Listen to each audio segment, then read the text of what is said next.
Pemuda Pancasila menjadi organisasi yang kokoh menerjang zaman dan terus melebarkan jaringannya di akar rumput hingga kursi-kursi pemerintahan.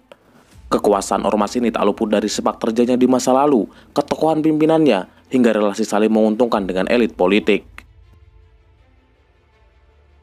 Pemuda Pancasila sejatinya adalah sayap partai Ikatan Pendukung Kemerdekaan Indonesia yang dibentuk kalangan jenderal militer seperti Abdul Haris Nasution, Gatot Subroto, Aziz Soleh, dan lain-lain pada 1959.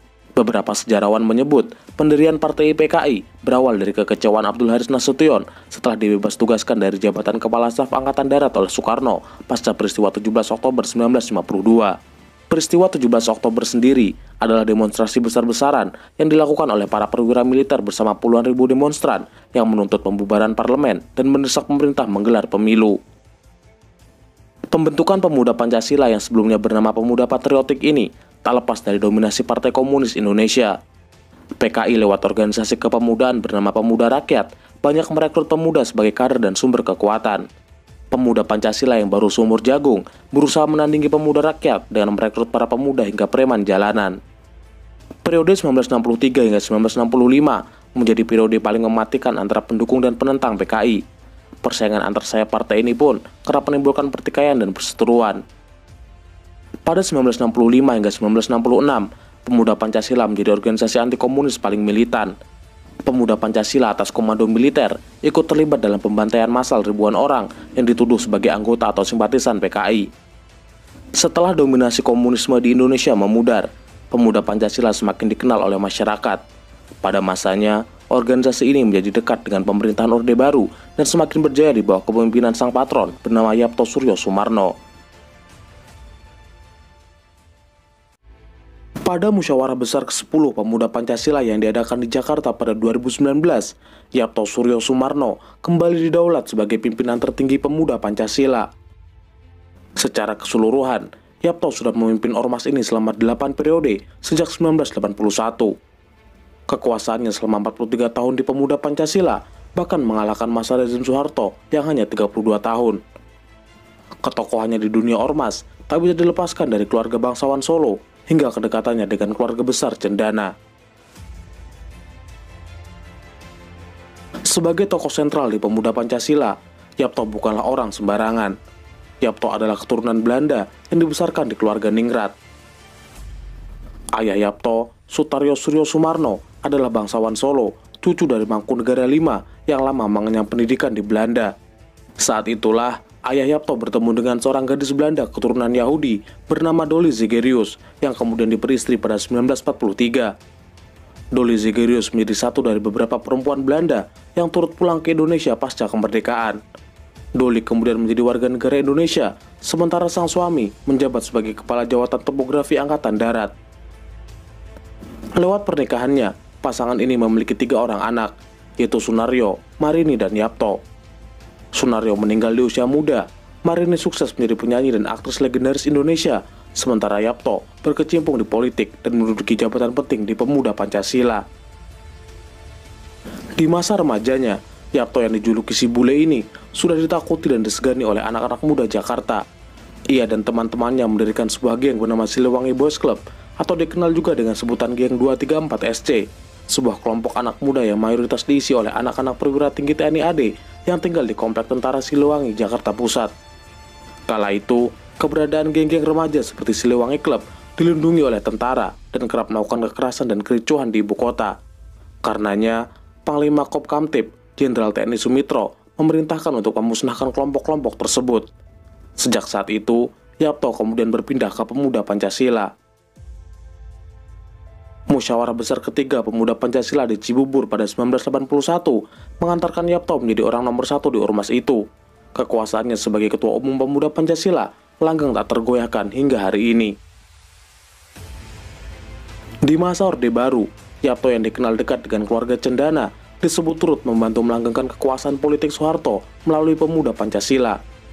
Yapto sendiri masih memiliki hubungan kekeluargaan dengan Presiden kedua Indonesia itu melalui garis ayahnya yang merupakan sepupu jauh daripada istri Soeharto, Siti Hartina alias Tin Soeharto. Karena hal itu, Yapto juga sebenarnya punya hubungan keluarga dengan Prabowo Subianto yang merupakan menantu daripada Soeharto. Pemerintahan Orde Baru memanfaatkan pemuda Pancasila yang kebanyakan anggotanya adalah preman untuk melakukan intimidasi terhadap lawan dan pengkritik pemerintah. Pemuda Pancasila yang saat itu berada di bawah sayap Golkar juga dimanfaatkan untuk membantu kampanye Golkar dalam tiap gelaran pemilu. Bahkan, pemuda Pancasila juga dituding turut berada di balik penyerangan markas besar PDI Megawati pada 27 Juli 1996 atau yang lebih dikenal dengan peristiwa Kuda Tuli. Kesetiaan pemuda Pancasila kepada militer, Golkar dan Soeharto membuat eksistensi mereka tetap utuh, bahkan semakin berjaya. Pemuda Pancasila juga tak tersentuh operasi penembakan misterius atau Petrus yang kala itu menargetkan preman jalanan. Bersamaan dengan runtuhnya Orde Baru, pemuda Pancasila juga mengalami perubahan. Dalam musyawarah besar ke-7 pada 2001, pemuda Pancasila berubah menjadi organisasi yang lepas dari politik praktis. Meski menyatakan bebas dari kepentingan politik praktis, pemuda Pancasila membebaskan anggotanya untuk terjun ke dunia politik. Sejak saat itu, mulailah tokoh dan kader pemuda Pancasila masuk ke dalam partai politik, bahkan menjadi pejabat daerah maupun elit nasional, termasuk Yapto sendiri. Karir politik Yapto memang tak sementara yang kawan-kawannya. Yapto pernah mendirikan partai bernama Partai Patriot Pancasila pada 2001. Partai yang awalnya digadang-gadang bisa menjadi corong aspirasi politik anggota pemuda Pancasila ini hanya mendapat 0,9% suara di pemilu 2004. 5 tahun berikutnya, Partai Patriot Pancasila kembali mengikuti pemilu 2009 dan telah berganti nama menjadi Partai Patriot. Sayangnya, hasil buruk kembali didapat dengan perolehan 0,5% suara. Terlepas dari karir politiknya yang kurang bersinar, Yapto masih memiliki relasi kuat dengan para elit pemerintahan, pengusaha, dan petinggi militer. Pada 2010, Yapto ditunjuk oleh Tutut Soeharto sebagai Direktur Utama TPI yang saat itu sedang mengalami masalah perebutan saham antara Haritano dan Tutut. Di luar kehidupan organisasinya, Yapto layaknya seorang laki-laki yang memiliki hobi. Berburu dan bermain golf menjadi salah satu cara mengisi waktu luang. Ketertarikannya pada golf sukses mengantarkan dirinya sebagai Ketua Umum Pengurus Besar Persatuan Golf Indonesia periode 2023-2027. Pada Pilpres 2024, Yapto masuk dalam jajaran tim pemenangan Anies Muhaimin sebagai Wakil Ketua Dewan Penasehat. Anak-anak Yapto turut mengikuti jejak sang ayah sebagai pimpinan Ormas. Iridia Suryo Sumarno pernah memimpin Sapma Pemuda Pancasila sejak 2011 hingga 2019 dan kini menjabat sebagai Ketua Umum Pemuda Pancasila Jakarta Selatan. Ada juga Syahid Abi Salam Suryo Sumarno atau Abi Yapto yang memimpin Ormas bernama 234 SC. Abi Yapto juga dikenal sebagai pengusaha di bidang musik dan jasa keamanan. Bukan sebuah rahasia apabila kader pemuda Pancasila banyak berasal dari preman jalanan. Pada masanya, preman-preman ini ditugaskan untuk memberangus komunisme atau melanggengkan kekuasaan Orde Baru. Namun, pemuda Pancasila juga tak jarang bertikai dengan ormas lain dalam hal penguasaan wilayah maupun lahan parkir. Katakan pemuda Pancasila ini organisasi preman. Kalau pemuda Pancasila preman, saya lebih preman daripada orang yang mau. Perputaran uang yang seksi di lahan parkir membuat ormas, salah satunya pemuda Pancasila, menerjunkan para anggotanya untuk mengurus lahan parkir. Para pimpinan pemuda Pancasila tak membantah hal ini, bahkan menyebutnya sebagai bentuk pembinaan anggota.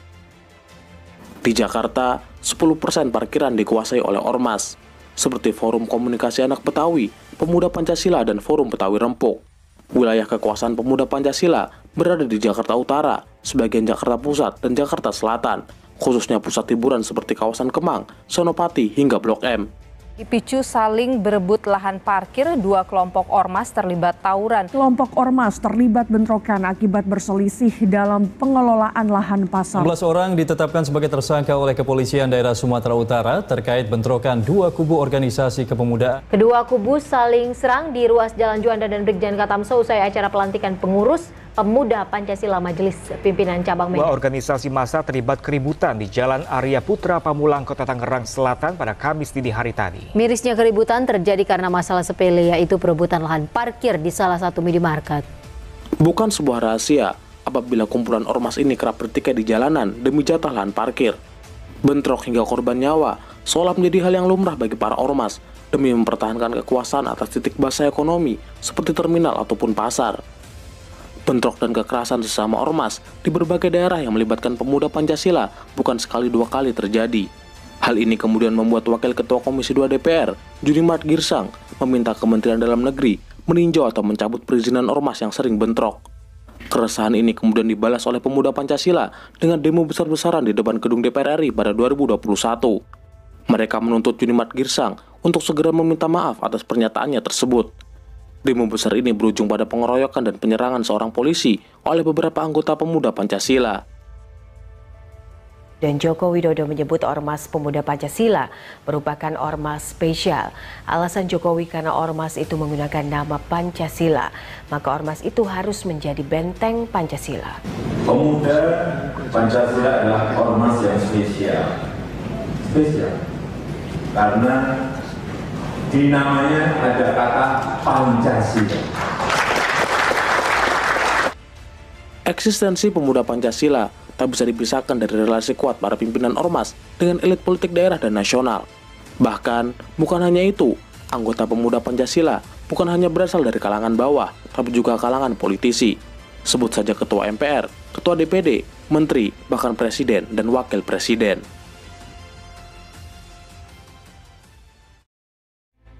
Pada 2022, Anies Baswedan yang saat itu masih menjabat sebagai Gubernur DKI Jakarta dikukuhkan sebagai anggota pemuda Pancasila. Pengajuan diri Anies Baswedan sebagai anggota pemuda Pancasila ini memunculkan banyak spekulasi. Salah satunya adalah strategi menggait suara dari kalangan pemuda Pancasila yang dikenal sangat loyal. Hal ini terbukti 2 tahun setelahnya, pemuda Pancasila secara tegas menyatakan dukungan kepada pasangan Anies Muhaimin di Pilpres 2024. Tak sampai di situ, sang ketua umum, Yapto Suryo Sumarno, juga masuk dalam jajaran tim pemenangan Anies Muhaimin sebagai wakil ketua Dewan Penasehat. Selain Yapto, ada nama wakil ketua umum pemuda Pancasila, Ahmad Ali, yang didaulat sebagai pelatih kepala timnas Amin. Ahmad Ali merupakan politisi, sekaligus wakil ketua umum Partai Nasdem. Meski gagal dalam kontestasi Pilpres, Anies Baswedan menyatakan siap untuk kembali berlaga di arena pemilu. Kali ini, Anies kembali mencoba peruntungan di Pilkada DKI Jakarta yang sebentar lagi akan dimulai. Anies kemudian berkunjung ke markas Majelis Pimpinan Wilayah Pemuda Pancasila DKI Jakarta untuk bersilaturahmi dan memohon dukungan. Kunjungan ini kemudian menghasilkan satu kesepakatan bulat, pemuda Pancasila secara resmi mendukung dan siap memenangkan Anies Baswedan. Nanti akan ada arahan kepada seluruh anggota PP, terutama di DKI Jakarta, untuk memilih Pak Anies? Sudah pasti, karena Pak Anies ini kan kader. Jadi kalau memang kita ini kan selalu mengutamakan kader. Jika ada kader pemuda Pancasila yang maju, maka wajib hukumnya untuk didukung. Dukungan jaringan pemuda Pancasila dalam Pilpres dan Pilkada menjadi bukti ormas ini memegang peranan yang signifikan dalam perpolitikan Indonesia. Mungkin dukungan pemuda Pancasila untuk Anies belum membuahkan hasil yang maksimal. Namun, beda cerita dengan apa yang terjadi dengan Jokowi. Kedekatan Yapto dan Jokowi sudah terjadi lama sejak di Solo. Yapto adalah bangsawan Solo bergelar Kanjeng Pangeran Haryo, sementara Jokowi pernah menjabat wali kota Solo selama 7 tahun. Jokowi mengisahkan bahwa dirinya dan Yapto sering berkunjung satu sama lain saat masih di Solo. Kedekatan keduanya ini membuat suara pemuda Pancasila dengan mudah berada di genggaman Jokowi. Pada 2019, Yapto bersama relawan pemuda Pancasila mendeklarasikan dukungan kepada pasangan Jokowi Ma'ruf Amin di Istora Senayan. Selain dukungan dalam Pilpres, Jokowi Ma'ruf Amin juga didapuk sebagai anggota kehormatan pemuda Pancasila pada 2019. Masuknya 2 tokoh pemimpin negara ke dalam keluarga besar pemuda Pancasila semakin menegaskan betapa dominannya organisasi ini. Bagi pemuda Pancasila, Jokowi bukan hanya dipandang sebagai presiden, namun juga sebagai patron yang pantang untuk disentuh. Bambang Susatyo, Ketua MPR yang juga Wakil Ketua Umum Pemuda Pancasila, bahkan pernah mengatakan bahwa anggota organisasinya tak segan menjadi preman bila ada yang mengusik Jokowi. Karena memang Pemuda Pancasila sebagai taman safari, Pak, atau kebun binatang. Pemuda Pancasila ini isinya dari semut sampai gajah yang bisa menggigit dan bisa menjaga melindungi kita. Dari kutu sampai gajah, bayangkan saja Pak, semua ada di sini. Dari orang kaya sampai orang yang paling miskin, atau dari gembel sampai pejabat, sampai ketua MPR, sampai ketua DPD, sampai beberapa menteri. Itu isinya pemuda Pancasila. Makanya kita menyebut pemuda Pancasila ada di mana-mana, tetapi tidak kemana-mana. Bukan sebuah rahasia apabila pemuda Pancasila memiliki jaringan yang kuat di eksekutif maupun legislatif. Para pimpinan pemuda Pancasila sukses menduduki jabatan penting di partai politik, wakil gubernur, menteri, hingga ketua MPR. Bambang Susatyo alias Bamsud misalnya, Sang Wakil Ketua Umum Pemuda Pancasila sekaligus politisi Partai Golkar ini kini menjabat sebagai Ketua MPR RI. Ini bukan lagi organisasi preman biasa. Kami tidak lagi menggunakan otot, golok, tato, atau memelihara kumis tebal. Kami sekarang lebih mengedepankan memakai otak, pikiran, pengetahuan, dan kecerdikan dalam menguasai wilayah. Kader pemuda Pancasila tersebar di semua partai politik. Kami tidak kemana-mana, tapi ada di mana-mana. Bamsud tak hanya berormas dan berpolitik, tapi juga pemain lama di industri tambang. Bamsud berkongsi dengan Haji Isam membangun bisnis kayu dan tambang lewat perusahaan PT Kodeko Timber. Sayangnya, nama perusahaan ini tercoreng akibat beberapa kasus, seperti perampasan lahan masyarakat adat Dayak di Meratus, kriminalisasi wartawan, hingga konflik perebutan lahan dengan pengusaha lain. Selanjutnya, ada Ahmad Ali, Wakil Ketua Umum Pemuda Pancasila, yang menjabat sebagai Wakil Ketua Umum Partai Nasdem. Selain aktif di politik dan ormas, Ahmad Ali juga mengeruk nikel melalui beberapa perusahaan. Ahmad Ali pernah menjabat sebagai Direktur Utama PT OTA Abadi yang memiliki konsesi tambang nikel seluas 3.300 hektar di Morowali, Sulawesi Tengah. Pada 2021, PT OTA Abadi diberitakan atas dugaan aktivitas penambangan yang melanggar aturan namun tidak mendapat perhatian dari pemerintah setempat. Ada juga PT Geraha Mining Utama yang mengantongi izin pertambangan nikel dengan konsesi seluas 1.700 hektar di Morowali. Kedua anak Ahmad Ali menjabat sebagai komisaris dan direktur di perusahaan ini. PT Geraha Mining Utama pernah dituding memiliki cap palsu dalam dokumen izin yang terbit pada 2008. Selanjutnya, ada nama Osman Sabtaodang, anggota Majelis Pertimbangan Organisasi Pemuda Pancasila yang kini menjabat sebagai Ketua Umum Partai Hanura.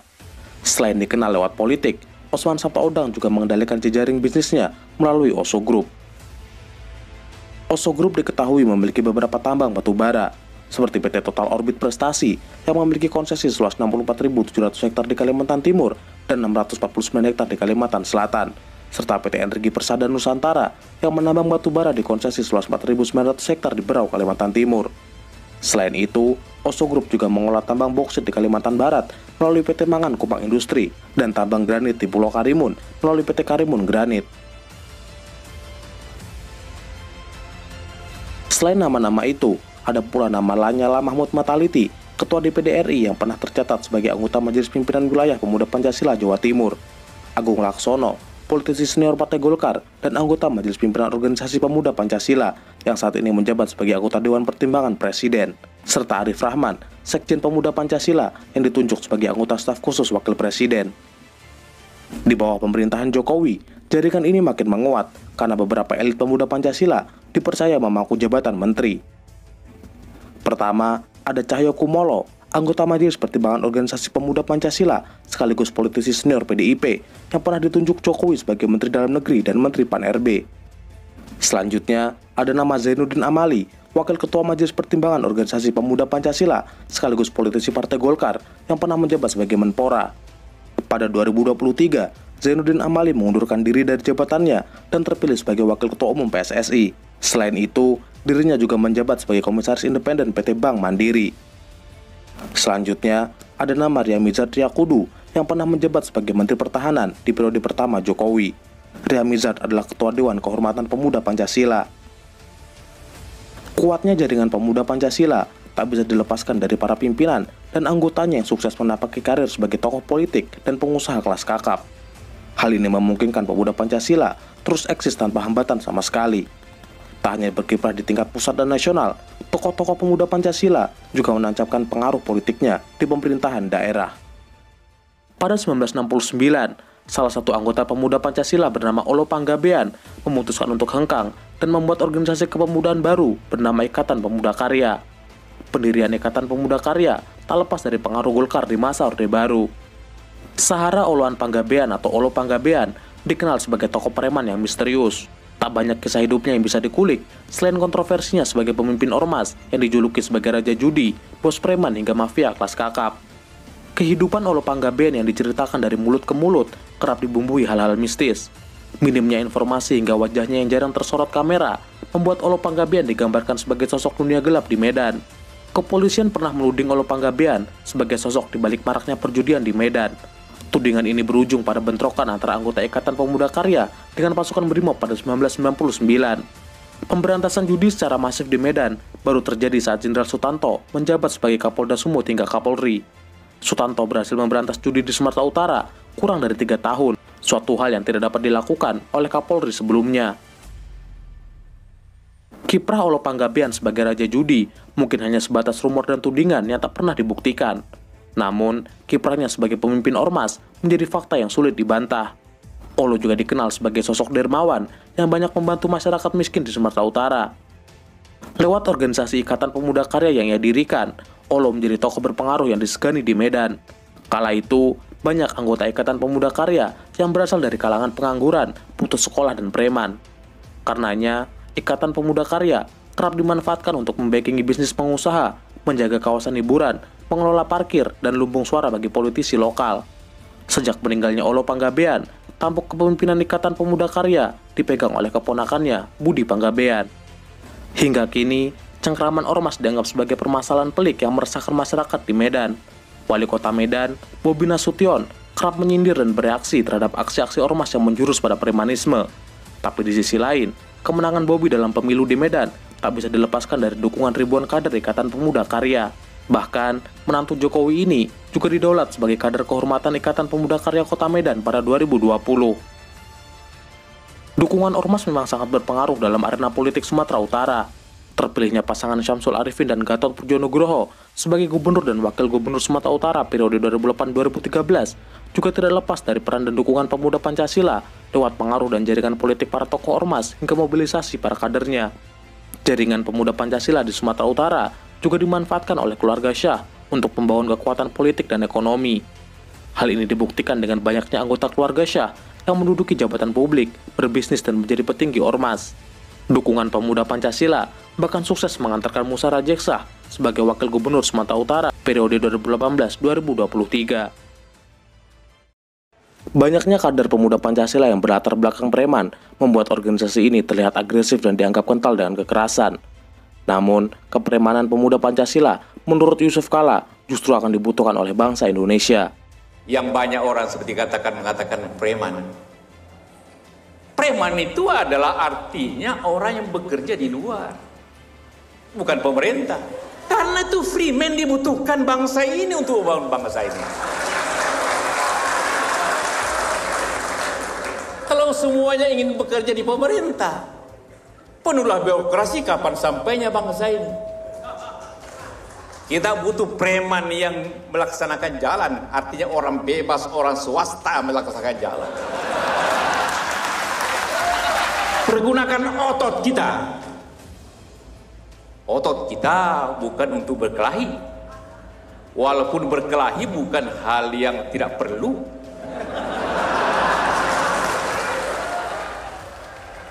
Kini, pemuda Pancasila menjadi salah satu ormas besar di Indonesia yang dekat dengan para pejabat elit negeri ini. Jumlah kadernya yang diklaim mencapai 10 juta membuat ormas ini begitu kokoh dan tak tergoyahkan hingga hari ini. Merdeka! Pancasila! Pancasila! Pancasila! Pancasila! Pancasila! Merdeka!